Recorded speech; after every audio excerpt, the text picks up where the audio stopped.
નમસ્કાર મિત્રો, ફરી એકવાર અમારી બ્લોગ ચેનલમાં તમારું સ્વાગત છે. આજે અમે આવ્યા છીએ એક એવા અદ્ભુત હેર સલૂન પર કે જ્યાં લેડીઝ હેર કટ ફક્ત ને ફક્ત 1 રૂપિયામાં કરવામાં આવે છે.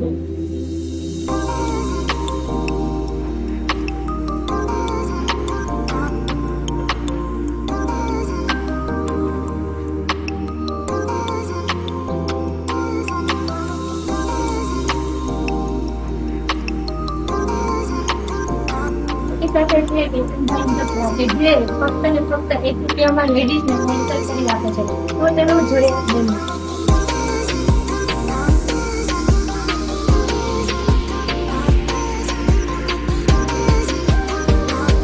તો આ છે સેજલ અને અંજલિ કે જેમણે અહીંયા હેર કટ કરાવેલું છે. તો સેજલબેન, તમને કેવો એક્સપિરિયન્સ છે 1 રૂપિયામાં હેર કટ કરીને? 1 રૂપિયામાં હેર કટિંગ મને તો પહેલા તો હું બહુ ડરતી હતી કે હેર કટ નથી કરવા એમ, પણ સર હેર કટ કર્યા ને તો એમ સારો અનુભવ તમે સેટિસ્ફાઈડ છો? અંજલિબેન, તમારું શું કહેવું છે? અમે બીજાના રિવ્યુ સાંભળેલા કે અહીંયા 1 રૂપીઝમાં સારા હેર કટિંગ કરે છે. મને એવું હતું કે 1 રૂપીઝમાં કેવા હેર કટિંગ કરશે, પણ અહીંયા આવ્યા પછી મારા હેર કટિંગ થયા પછી મને એક્સપિરિયન્સ થયા પછી સારું લાગે છે કે નહીં, 1 રૂપીઝમાં પણ સારા હેર કટિંગ થાય છે. મતલબ તમે 1 રૂપિયામાં સેટિસ્ફાઈડ છો? 1 રૂપિયામાં સજેસ્ટ કરીએ છીએ કે અહીંયા આવો હોય. કસ્ટમરના રિવ્યુ જાણ્યા બાદ હવે ખુદ મારા હેર કટિંગ ડેમો અપ્લાય કરીને હું મારા ખુદના રિવ્યુ જણાવું કે હું કેટલી સેટિસ્ફાઈડ છું ફક્ત 1 રૂપિયામાં હેર કટિંગ કરીને. તો ચલો ફ્રેન્ડ, જોઈએ.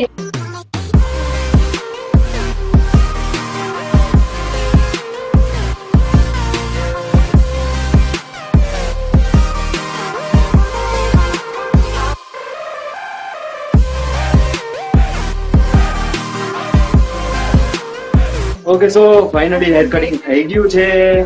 વાવ, ઓસમ, ગોર્જિયસ ગર્લ. કેવું લાગ્યું તને? સુપર મસ્ત 1 રૂપિયામાં અનબિલીવેબલ હેર કટિંગ. અને હું કહું છું એટલે નહીં, તમે ખુદ મારા હેર ઉપર તમે જોઈ શકો છો. તમે જોઈ શકો છો કે કેતનભાઈ એક ઉમદા કામગીરી કરે છે. એક સોશિયલ વર્ક કરવું સાથે બિઝનેસ. અત્યારે કોઈ પણ લોકો હોય બિઝનેસમાં પૈસા વગર કામ કરતા નથી, પણ આ તો બિઝનેસ અને એ પણ સોશિયલ વર્કની રીતે ફક્ત 1 રૂપિયામાં. તો તમને પણ આશ્ચર્ય થશે કે આ વસ્તુ કઈ રીતના કરે છે. તો આપણે ખુદ જ કેતનભાઈને અમુક સવાલ જવાબ કરીશું કે જેનાથી એની અત્યાર સુધીની સફર આપણને જાણવા મળશે. તો કેતનભાઈ, તમે જણાવો છો કે તમારે અત્યાર સુધીની જે સફર છે એ કેવી રહી, અને તમને જે આ 1 રૂપિયામાં હેર કટિંગ કરવાનું જે છે ઇન્સ્પિરેશન તમને ક્યાંથી મળી? અત્યાર સુધીની જે મારી જર્ની છે એને 3 દિવસ થશે, 1 વર્ષ પૂરું થઈ રહ્યું છે. અત્યાર સુધીની નહીં તો મેં આપણા સુરતની જે જનતાની જે દીકરીઓ છે એ દીકરીઓના 1,10,000 કટિંગો કર્યા છે. તો મારા હિસાબે 21 કરોડ રૂપિયા સુરતની જનતાના બચાવ્યા છે એવા મારી પાસે એવિડન્સ છે. અને આની શરૂઆત 18 એપ્રિલ 2018 માં શરૂઆત કરેલી હતી. અત્યાર સુધીમાં બહુ જ મને સારા એવા રિસ્પોન્સો મળ્યા છે. અહીંયા કસ્ટમરો આવ્યા છે, બહુ બધા બહેનો આવ્યા છે અને રડીને ગયા છે. જેના લાઈવ કટિંગ ના ડેમો એ લોકો આવે ત્યારે એક ડર હોય છે એ લોકો પાસે કે કેવું હશે, શું હશે, કેવું કરવું, આ 1 રૂપિયાનું કટિંગ શું છે. હકીકત સમાજ પાસેની માહિતી નથી કે આ 1 રૂપિયાનું કટિંગ શું છે. આ મારો કોઈ બિઝનેસ નથી. સમાજના પૈસા જે બ્યુટી પાર્લર ના નામે આંધળી લૂંટો છે અને વેડફાય છે એને રોકવાની મારી એક કોશિશ છે. એનું નાનું અમથું અમારું એક પાપા પગે જેવું એક પગલું છે. આના માટે હું અમારી સંસ્થા, અમારા ટ્રસ્ટીઓ જેઓ બધા આની માટે કામ કરી રહ્યા છે. હવે મને એ વાતની ખુશી છે કે મારા સમાજની જે દીકરીઓ છે એ અત્યાર સુધી આટલી જે લાભ લીધો છે એનાથી પણ વધારે લાભ લેવા માટે અહીંયા બહેનો ઉતાવળ રહી છે. એટલે મને બહુ સારો એક્સપિરિયન્સ થયો છે. અને ખાસ કરીને કહેવા એવું માંગુ છું કે મેં ઘણા એવા બનાવો જોયા છે કે જેને પાસે જે દીકરીઓ પાસે પૈસા ના હોય અને પાર્લરની દુનિયામાં એને આવવું છે, શીખવું છે, કરવા છે, ટ્રીટમેન્ટો લેવી છે, પણ પૈસાના આધારે રોકાય છે. અને હું ઘણા એવા મંદિરોમાં, સંસ્થાઓમાં ધર્માદો કરતો હતો, પણ હવે મને એવો ખ્યાલ આવ્યો છે કે આ પૈસાની જરૂરત આપણા સમાજની, આપણી દીકરીઓ માટે છે. એટલે આના હિસાબે હું હવે સમાજને માટે આ વસ્તુ કરવા માંગુ છું કે મારો બિઝનેસ નથી. તમે જે આ 1 રૂપિયામાં હેર કટિંગ કરો છો, તમે જે કાર્ય કરો છો, કે તમે ઇન્કમ વાઇઝ અને કૌટુંબિક છે એ કઈ રીતના મેનેજ કરો છો? મતલબ લોકો તમને ઘણું બધું કહેતા હશે. હા, લોકોનો સવાલ એવો હોય છે કે ફેમિલી આ લોકોનું કેવી રીતે ચાલતું હશે, 1 રૂપિયાના કટિંગ ની અંદર આ લોકો શું કરતા હશે. પણ ખરેખર હકીકત માહિતી એવી છે કે મારું એક એનજીઓ છે, હું એવું માનું છું કે દેશ માટે જો હું ન કરી કઈ શકું તો મારી આ જિંદગી નકામી છે. અને મારા હાથમાં જે ટેલેન્ટ છે, જે જાદુ છે કે ભાઈ એક 45 સેકન્ડ ની અંદર એક કટિંગ પૂરું કરું, એટલે આખો દિવસમાં નહીં તો 1200 કટિંગો કરું છું. અને બીજું રહી વાત કે મારું ફેમિલી કેવી રીતે ચાલે છે, તો મારા પપ્પા મમ્મી, મારી વાઈફ ને પણ બિઝનેસ છે. અમે ઘરમાં બધા બિઝનેસમેન છે. એક જ કે હું એક 3 જણા અમે બિઝનેસ કર્યું છે. તો મારા પપ્પા મમ્મી એવું કહે છે કે તું સોશિયલ વર્કર કર, તો પણ તું સમાજ માટે કમાય છે. અને બીજું કે અહીંના જે ખર્ચા છે, એની અંદર અમારા ખાસ કરીને એવા ટ્રસ્ટીઓ છે, જે અમારા મિત્રો છે, એ દર મહિને આ ખર્ચાની અંદર અમારા એનજીઓ ની અંદર પણ ખર્ચો આવે છે. અને મારા વાઈફ, મારા પપ્પા મમ્મી જે કઈ બિઝનેસ કરે છે, એની જે કઈ કમાણી છે, એમાંથી 10% અમારા એનજીઓ ની અંદર આવે છે. એમાં ખાસ કરીને હું નામ લેવામાં આવું તો હિરેનભાઈ રાજવી કરીને જે મારા મિત્ર છે, ખાસ મિત્ર છે, એ મિત્રએ એવું કીધું છે કે આ એનજીઓ ની અંદર જે 3750 સ્ક્વેર ફૂટ ની અંદર અમારું જે ઓપન થઈ રહ્યું છે આખું સલૂન, એનું અમારે રેન્ટ નથી જોયું. તો એ એક રેન્ટ નો ખર્ચો નીકળી ગયો. પછી ભાવેશભાઈ જાવ્યા કરીને છે, જે પણ પોતાનો એક ડાયમંડ નો બિઝનેસ ધરાવે છે, એને જો પગાર છે એમાંથી 10% મારી ત્યાં આવે છે.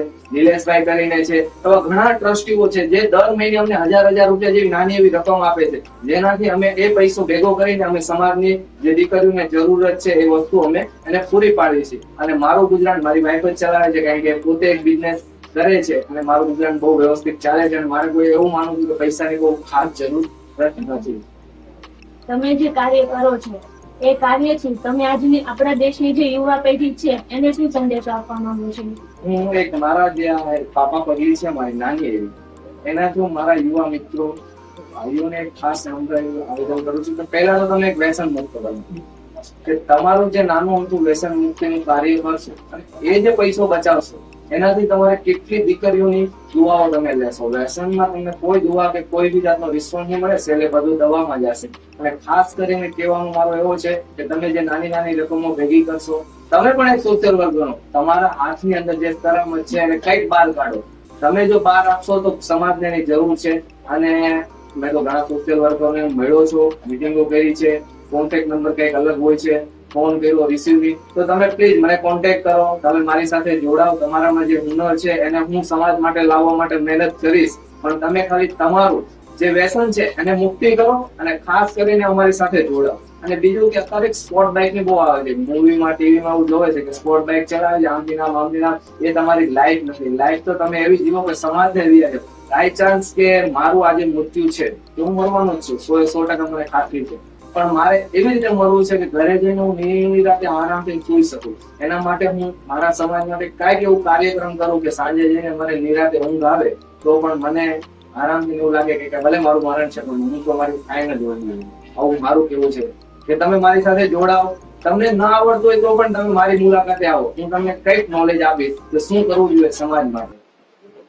તો મિત્રો, વિડીયોને છેલ્લે સુધી જોવા માટે તમારો ખૂબ ખૂબ આભાર. તમે કેતનભાઈ સાથે સારી એવી એમની વાતો સાંભળી, એમના ધ્યેય અને એ બધી વસ્તુ તમને ખ્યાલ આવી જ ગયો હશે કે એ આજીવન 1 રૂપિયામાં કોઈ પણ ટર્મ્સ એન્ડ કન્ડિશન વગર હેર કટિંગ કરતા રહેશે. અને આવા જ અનેક કાર્યક્રમો પણ એ પોતાના લાઈફમાં કરતા રહેશે. એમની માહિતી આપને મળતી રહેશે. તો હું તમને એમનો મોબાઈલ નંબર પણ અહીંયા ડિસ્ક્રિપ્શનમાં આપી દઈશ. જો તમારે પણ હેરકટ કરાવવું હોય તો એમનું એડ્રેસ પણ હું તમને ડિસ્ક્રિપ્શનમાં આપી દઈશ. અને તમે આ વિડીયોને એટલો શેર કરો કે ઇન્ડિયાના એક માણસો આ ઓફરનો લાભ લઈ શકે. તમે કોમેન્ટ કરો અને અમારા વિશેની જાજી માહિતી માટે તમે એક રિવ્યુ આપો, કોમેન્ટ આપો. અમે એની ગૌર કરશું અને વધારે ને વધારે લાઈક કરો. અને હા, વિડીયો જોયા પછી સબસ્ક્રાઇબ કરો ચેનલને અને બેલ આઇકન દબાવો કે જેનાથી અમારા બીજા વિડીયો તમને માહિતી મળતી રહે.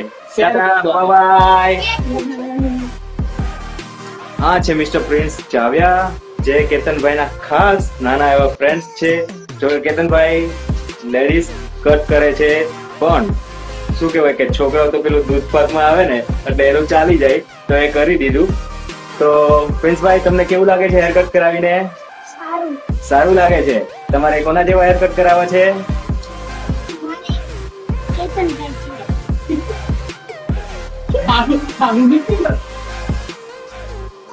ડિઝાઇન બનાવવાની છે ને એટલે સાફ કરવા પડે ને તમારા ઓફિસ વાળા હેર.